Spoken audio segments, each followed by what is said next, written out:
Olá, pessoal! Como vão vocês? Tudo jóia? Muito bem, você que está acompanhando a programação da TV Alba, está chegando aí agora na sua telinha o nosso OAB na TV, esse programa voltado para falar não do juridiquês, mas para aproximar a OAB o trabalho, dos advogados e advogadas da nossa sociedade. Hoje eu estou recebendo aqui no nosso estúdio o doutor Adriano Batista, ele que é presidente da Comissão de Direitos e Defesas de Prerrogativas da OAB Bahia, e a gente vai ter um bate-papo leve aqui, doutor Adriano, sobre essa temática. Temos que fazer aí uma avaliação, do seu trabalho à frente dessa comissão. Tem aí também a volta, do atendimento presencial do TJ. Primeiro, já queria lhe dar as boas-vindas aqui ao nosso programa de forma presencial, A gente estava lá sempre com aquele distanciamento, conectado através das lives. E hoje aqui, seja bem-vindo ao nosso estúdio. Tudo jóia? Tudo jóia, muito obrigado. É um prazer estar aqui. Uma satisfação enorme, conhecer os estúdios e participar presencialmente, porque é mais natural, é mais verdadeiro. Sim, então, fico muito mais à vontade e fico feliz de poder atender esse pedido e chegar à advocacia da Bahia mais uma vez. Para a gente começar, já que a gente está falando desses desserviços e serviços que a pandemia nos trouxe, isso em todas as áreas e na advocacia não foi diferente, queria que o senhor fizesse já uma avaliação. A gente está vendo aqui que no nosso caso, as lives, essa conectividade, os avanços digitais e tecnológicos da pandemia aproximaram muitas pessoas. Sim. E a gente, no caso da OAB e no caso do nosso programa, continuamos o trabalho e ainda bem com resultados positivos. Mas de que forma a pandemia impactou na advocacia, nos serviços, nos atendimentos, nos processos, por exemplo? Bom, uma análise inicial, a gente vai perceber que o primeiro impacto da pandemia, a primeira constatação que a pandemia trouxe, mas não foi nem constatação, porque a gente já sabia, mas assim, talvez a pandemia tenha ratificado e tenha firmado uma assinatura, reconhecida em cartório, das debilidades do judiciário baiano. Isso ficou muito claro. Nós já sabíamos, nós alertávamos, e quando veio uma situação de crise e de total fechamento do judiciário, e, enfim, da situação que nós vivemos, essas debilidades ficaram muito evidentes.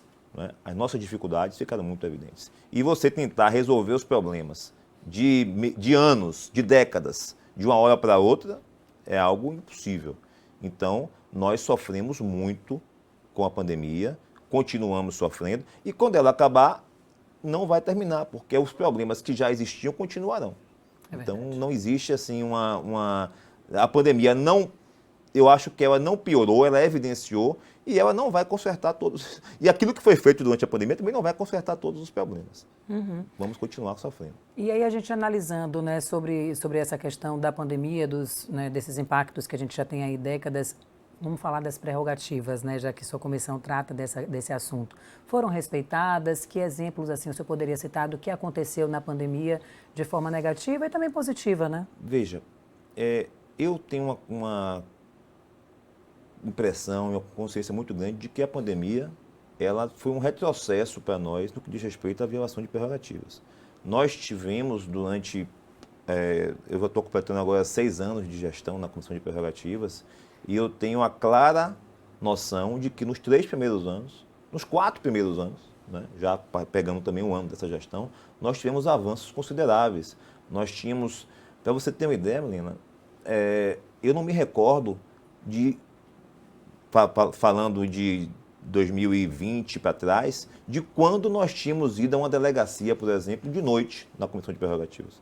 Porque as violações elas tinham cessado. Nós temos uma capilaridade muito grande no que diz respeito aos contatos com a Corregedoria de Polícia Civil, Polícia Militar, com os próprios delegados. Então, tudo o que aconteceu lá no início, e nós mostrarmos às autoridades que a comissão chegava rápido, onde fosse da Bahia, tivemos uma situação em Porto Seguro, 3 horas da manhã, chegamos lá, através dos colegas de Porto Seguro. Então, Só te interromper, eu comecei o programa falando que não ia trazer o juridiquês, mas eu me lembro que quando eu comecei a apresentar os programas da UAB, já essa palavra prerrogativa me causou estranheza, aí eu fui lá no Google, fui no dicionário, saber o que era, relacionar com a advocacia. Você citou agora, essa questão de precisar ir mais vezes à delegacia. O que significa quebrar a prerrogativa de um advogado a ponto, por exemplo, de ser necessário ir na delegacia defendê-lo? O que é exatamente?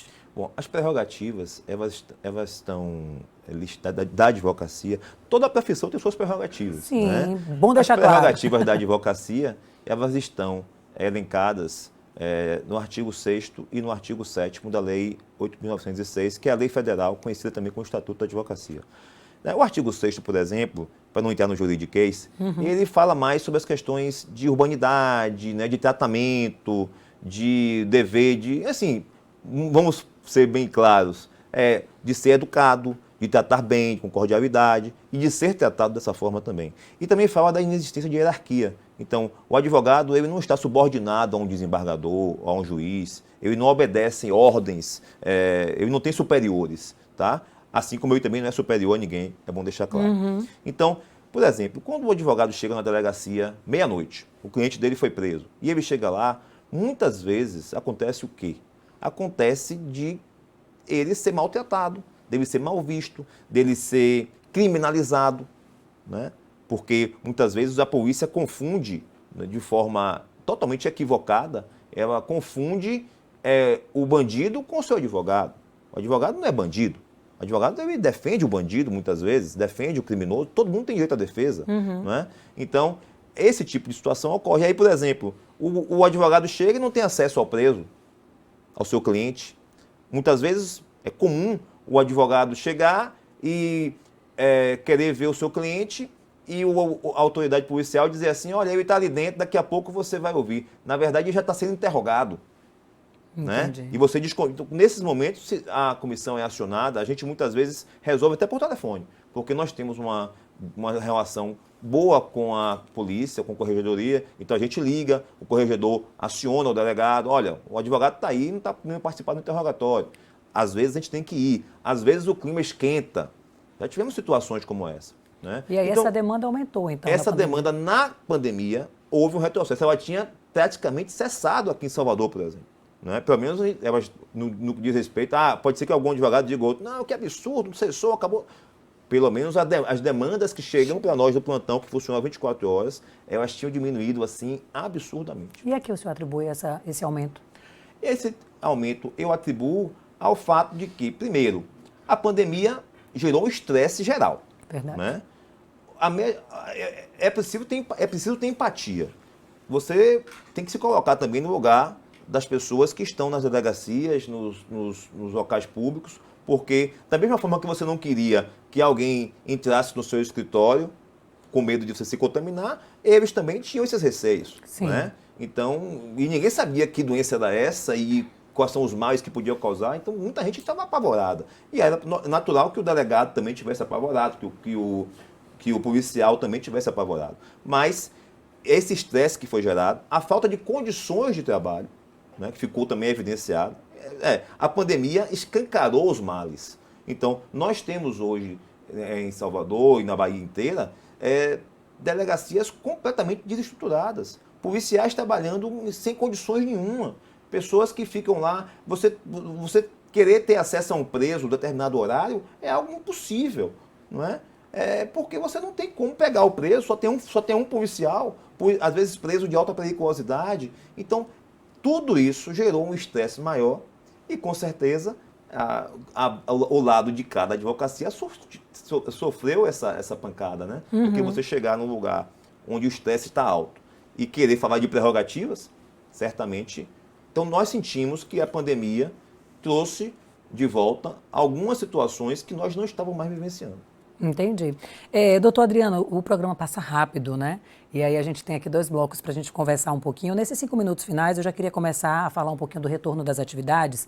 E aí, já que o senhor estava falando da ineficiência de muitas questões durante a pandemia, e retorno de atividade demonstrou essa questão da ineficiência, mas demonstrou também a eficiência em algumas localidades. E aí que me traz à memória a cidade lá de Inhambupe, que mesmo com tudo fechado, lá atrás, lá durante a pandemia, nem sei nem mais quanto tempo, eles já estavam funcionando, o retorno do TJ lá aconteceu. Então, por que, né, Inhambupe sim e o resto da Bahia não? Né? O que tinha em Inhambupe que trouxe essa eficiência toda? E o TJ percebeu essa eficiência e colocou, implantou e disseminou por todo o Estado? Ou foi mesmo por pressão que voltou esse atendimento presencial, mesmo de forma ineficiente? Olha, essa questão de Iambu, muitas vezes já me perguntaram isso, e eu vou te dizer, eu transfiro essa pergunta para o tribunal. Porque, primeiro porque chega a ser irônico. Como é que o tribunal permite que uma unidade funcione e as outras não? Né? O tribunal Como ali houve adequações, né, de pessoal, de atendimento, de protocolo. Por que o tribunal permitiu? Porque, veja só, se o tribunal não permite em 400 municípios, sei lá, em quantas comarcas que tem na Bahia, me permite ali, ele tem que explicar por quê. Né? E essa explicação até hoje eu não recebi. Mas essa experiência mostra que a vontade, não é? Que assim, a intenção de prestar o serviço daquele fórum, daquele diretor de fórum, né? Os cuidados não deixaram de ser tomados e a comunidade foi assistida. Então, acho que um pouco de vontade e de diálogo resolve muita coisa. E certamente isso aconteceu por força do diálogo lá, com a AB local, com o pessoal de Alagoinhas, não é? E com a própria advocacia de Iambupe. Eu acho que esses bons exemplos estão aí. Certamente a justiça voltou por pressão. Não é? Nós já tínhamos feito uma campanha no início do ano, houve uma reviravolta na questão da pandemia. A pandemia ela piorou novamente e a gente teve que, né, retroceder, obviamente, é claro. Não é? E agora, nesse momento, não havia mais razão para continuar, tudo já voltou. Eu não entendo por que o Poder Judiciário foi a última atividade a reiniciar os trabalhos presenciais. Né? Então, assim, são explicações que nós não recebemos. Nós fizemos procedimentos no CNJ, né, com o objetivo de forçar esse retorno, e ele, graças a Deus, aconteceu. Estamos aí já com os fóruns abertos. Não, como eu disse, não vão ser todos os problemas resolvidos porque o fórum abriu, mas, pelo menos, a gente conseguiu voltar e ter acesso novamente esse ano ainda. Gente, este bloco já está chegando ao final. Você que ligou a televisão agora, você está acompanhando o nosso programa OAB na TV. Aqui ao meu lado, a gente está hoje recebendo o doutor Adriano Batista, ele que é presidente da Comissão de Direitos e Defesas de Prerrogativas da OAB Bahia. A gente está falando sobre esse retorno do atendimento presencial no TJ, a gente está trazendo também um balanço, né, dessas ações na comissão. Adriano que preside essa comissão já há 6 anos. Então, você que está acompanhando nas redes sociais, as interações são bem-vindas, tá? Não pense que a gente não está vendo seu comentário, não, que a gente está vendo, a gente aceita a sua sugestão de pauta e essa interatividade, essa troca é muito bacana. Agora a gente vai para um intervalo e a gente volta já já falando um pouquinho dos impactos, né, dessa deficiência do serviço nos processos que estavam em andamento, nos novos processos, o que é que os advogados e advogadas estão levando para essa comissão de prerrogativas. Continue aí com a gente, já já a gente volta.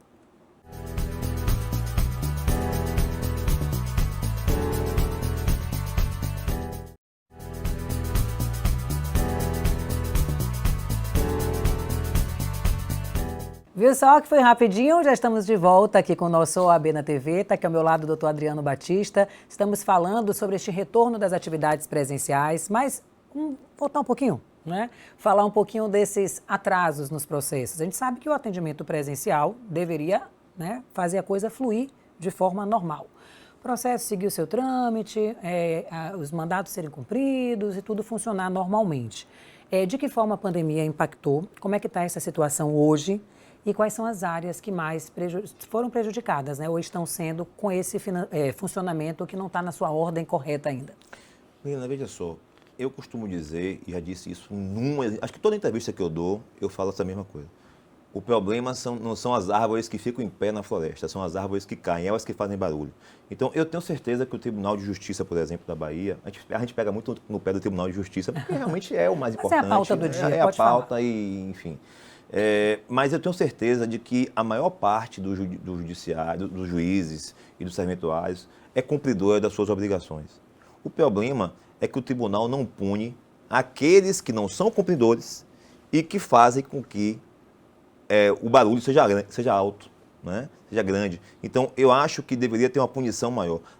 Nós entramos com diversas reclamações, diversas ações na Corregedoria e no TNJ, e punição é praticamente inexistente. Transparência para demonstrar a eficiência desses servidores, desses juízes, existe? Olha só, o tribunal divulga números, não é? Divulga números, o tribunal recebe selos do CNJ, enfim, e nós, infelizmente, nós não concordamos com isso. porque a realidade é outra. Eu posso dizer a você, por exemplo, você perguntou aí onde é que está pior.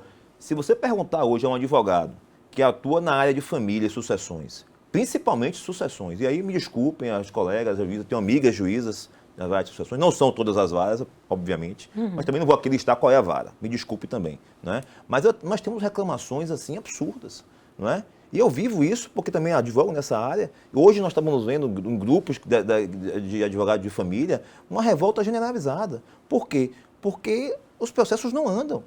Aí agora o juiz resolveu mandar certificar todos os processos para ver o que é que precisa ser feito. Quer dizer, mais um despacho protelatório, não é? Que você vê que tudo que não andou durante o ano não vai andar também nos próximos 20 dias até o judiciário fechar por recesso. E quer dizer, o tribunal parece que não enxerga isso.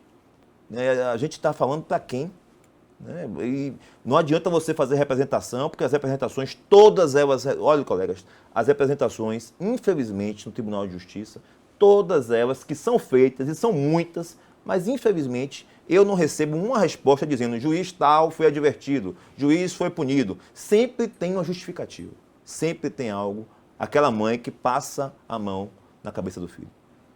Que complicado, que desanimador, né, doutor, para a classe? É desanimador, mas a gente não vai deixar de lutar. Por favor. Não vamos deixar de lutar. Nós continuamos... E você citou aqui uma vara que é tão sensível, né, e que atinge e prejudica tanta gente, né, de todas as idades, claro. Os filhos, as famílias todas. Você tem dificuldades enormes, veja só, não são só as varas de família, tem varas cíveis, tem uma determinada vara cível, né? Tô doido para falar aqui o nome, entendeu? Eu vou falar, né? Não fale não, vamos transformar em um programa sensacionalista. Eu ia falar e você não deixou, tudo bem. Exato, não falou. Né? Mas assim, tem uma vara cível que tem reclamações diárias. Diárias. E no final do programa a gente vai revelar. E nós, a advocacia sabe quais são. Sim. Né? E nós fazemos representações quase que diárias e falamos, mas a própria corregedoria já sabe. Mas parece que não tem assim força nem coragem, né, nem respaldo, né? Eu acho que os juízes corregedores, eu respeito todos eles, são pessoas fantásticas e, inclusive, que seguraram muito a onda da advocacia agora nesse, para falar sem juridiquês nenhum, né? Seguraram muito a onda da advocacia. É preciso fazer justiça, eu digo isso sempre. Se não fossem alguns juízes corregedores do Tribunal de Justiça, todos aqueles pedidos, colegas, que chegaram para a comissão de socorro, muitos deles não teriam sido atendidos. Né? Então tem muita gente sensível, muita gente comprometida, mas esses próprios juízes, eu acho que eles não têm a força suficiente para fazer mudar, porque eles não podem punir os colegas. Exato. Porque se eles punem os colegas, o tribunal pleno vai lá e depois anula tudo. Não é? Então você tem assim juízes juízes com histórico assim, o pior possível no tribunal. Outro dia um juiz se aposentou, Sim. Né, numa vara de fazenda pública, estava enfrentando um processo administrativo gravíssimo, denunciado por uma servidora da própria vara, não é? E aí, o que aconteceu? Aposentou-se. Esse é o retrato do tribunal no que diz respeito à punição. Então, enquanto for assim, né, o CNJ, que muitas vezes vinha bem, recentemente, não sei por que motivo, o CNJ, nesse mês de outubro e novembro, negou praticamente todos os pedidos da OAB em relação a questões que envolvem atendimento. Estranho, mas negou. Né? E a gente ficou numa situação aí, no final de ano, que podia estar melhor. O CNJ ratificando os métodos do tribunal, algumas questões de atendimento. Freio de mão. Enfim, é o corporativismo que sempre impera. Não é? Na OAB não impera, não. A OAB é que pune advogados, a OAB suspende advogados. Não, talvez, ainda na quantidade que deveria. Sim. Porque nós temos uma estrutura privada. É importante que as colegas entendam isso. Nós não temos a força, o orçamento do Tribunal de Justiça para poder criar lá na OAB 500 câmaras do Tribunal de Ética e Disciplina, não. Nós lutamos com dificuldade, é o dinheiro da anuidade. Que se não for paga, não tem. Que na pandemia também foi impactado, porque houve muita inadimplência e a administração e essa gestão também teve essa complicação. Agora, Adriano, eu queria que você falasse a respeito disso, né?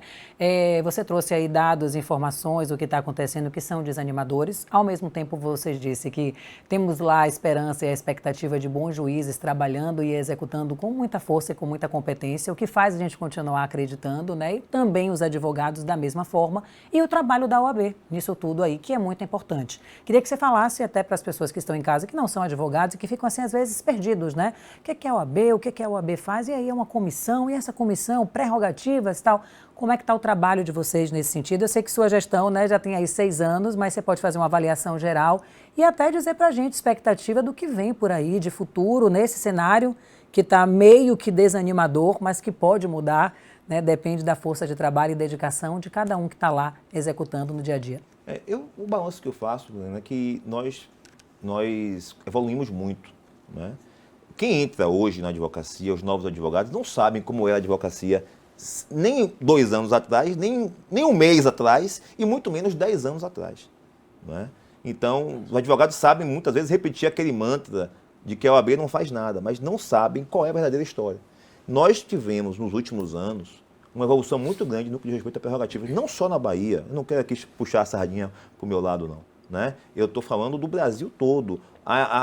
O sistema de combate à violação de prerrogativas nacional cresceu muito. Aqui na Bahia nós tivemos o presidente Luiziana, há 2 gestões atrás, continuando com o presidente Fabrício, nós tivemos assim, uma sensibilidade muito grande de ficar atentos a essa questão e estruturarmos a OAB para isso. Então, temos uma procuradoria, nós temos um escritório de advocacia dentro da OAB, Melina, com advogados muito capacitados que passam o dia inteiro formulando representações no âmbito estadual, no âmbito do CNJ, defendendo advogados, cuidando de habeas corpus, assim, é um sistema que funciona, não é? Nós temos uma comissão estruturada, com mais de 50 voluntários, com um plantão 24 horas. E isso se replica nas subseções, não é? É claro que tem problemas, é claro, são todos voluntários, né? Temos problemas, temos, mas a evolução foi muito grande, né? E agora a gente não pode sentar, né, e ficar esperando. Temos que melhorar, tem muita coisa para fazer, né? Tem outros viés que tem que ser observados, mas a gente vai continuar. Quem vier vai continuar o trabalho. Nós temos certeza de que a presidente Daniela vai também priorizar o combate à violação de prerrogativas. Agora, para sintonizar quem está em casa, né, desse retorno das atividades, sua avaliação, né, desse retorno presencial, como é que está sendo, como é que está a aceitação também pelos advogados? A gente estava falando aqui nos bastidores do retrato do fórum. É muito irônico isso, porque a gente dizia assim, né? Na pandemia, os advogados queriam o retorno do presencial. E a gente já dizia assim, quando acabar a pandemia, os advogados vão querer a manutenção do telepresencial. Verdade. Nós queremos o equilíbrio, não é? Eu posso dizer a você que essa semana eu fui atendido por 4 desembargadores pela via telepresencial. Foram atendimentos excelentes e que eu não teria conseguido da forma que eu consegui se fosse presencial, porque eu teria que ir lá nos dias que eles disponibilizam preferencialmente o atendimento, talvez esperando lá horas para todos os advogados serem atendidos, e agora não, agendei ali, fui atendido, né, pontualmente, praticamente, todos os dias, pequenos atrasos. Quer dizer, são coisas que vieram e que facilitam muito a nossa vida, não é? É claro que pode ser uma faculdade do advogado, se o advogado quer estar presencialmente, eu acho que o desembargador, o juiz tem que atender, mas essa possibilidade também de você estar em outra localidade. Eu tenho processos no interior que eu não preciso mais ir lá, né? Tem coisa boa que ficou, né? Falta traquejo, na sua opinião, de muitos advogados? Como? Falta traquejo dos advogados nessas ferramentas? Falta sim, com certeza. Falta algum preparo. A gente recebe ligações na comissão de prerrogativas, né, com problemas de o advogado não saber manejar o sistema, né, não ter conhecimento do sistema de agendamento. Olha, o sistema de agendamento está funcionando mais ou menos desde abril, né? O balcão virtual também. E tinha advogados que em junho, julho ainda não sabiam, né? Então, e presencialmente, estão indo já? Grande pergunta. Não estão indo. O fórum está vazio. Eu recebo, Milena, praticamente 10 e-mails a 15 por dia da advocacia. E desde que o fórum reabriu, veja bem, eu não posso mais pedir à corregedoria fazer pedidos que eu fazia antes em razão da abertura do fórum. Agora é possível você ir lá diligenciar, né? Algumas coisas sim, mas outras não. E às vezes eu pergunto, doutor, já foi ao fórum? Não. De 10 que eu pergunto, 10 dizem não, eu não fui ao fórum ainda. Então, quer dizer, nós lutamos tanto por isso, então vamos lá, colegas, vamos ao fórum, vamos voltar à nossa atividade normal. Vamos voltar à atividade normal, minha gente. Vamos acreditar, né, que as coisas estão acontecendo. Tem uma palavrinha que na pandemia ela se potencializou muito. que é a conveniência, né? Então, tem coisa que é conveniente deixar como está, é conveniente ligar para o doutor Adriano resolver. Doutor Adriano pode, através da comissão, fazer isso, aquilo outro, mas a gente tem que estar ciente das nossas responsabilidades também, né, doutor Adriano? A gente já está no final, tá? 4 minutos para a gente encerrar o programa, e aí eu queria suas considerações finais. Primeiro, te agradecer a disponibilidade de vir aqui de forma presencial, da gente tratar de um tema tão importante de forma tão leve, e queria que você falasse para as pessoas, né, dessas expectativas que virão e sua despedida. Eu quero dizer a todas as colegas e todos os colegas, que agradecer a confiança, né? Eu não queria falar de eleição aqui, mas não é impossível não dizer que a vitória do nosso grupo na eleição, ela ratifica um pouco o nosso trabalho, a confiança do que foi. Eu sei que tem muita gente insatisfeita, mas é importante dizer que a OAB não é gestora dos tribunais. Nós não somos gestores dos tribunais. Nós somos clientes dos tribunais, né? Nós somos advogados. Então, nós pressionamos, nós atuamos, nós cobramos, mas a gente não tem a caneta na mão para nomear juiz, a gente não tem a caneta na mão para punir juiz. Então, nós fazemos o nosso trabalho com muita vontade, com muita garra. Vamos continuar assim, né? Essa é uma característica do nosso grupo e eu tenho certeza que vamos continuar esse trabalho daqui para frente. Quero agradecer muito a confiança dos colegas, quero dizer que tenho muita esperança de que tempos melhores virão na nossa vida. Advogar não é para os fracos, isso é um fato, mas eu tenho certeza que aqueles que confiarem, que continuarem com esse objetivo e que têm amor pela advocacia de verdade, vão sim sobreviver a essas penúrias desses tempos que nós passamos. Com toda certeza. Gente, quero agradecer aqui a companhia de vocês, acompanhando o nosso OAB na TV, e dizer que fique ligado na reprise do nosso programa. Também acompanhe as nossas redes sociais e o nosso canal no YouTube. Semana que vem tem mais uma entrevista muito bacana e, lógico, a gente quer a sua participação. Tchau, tchau.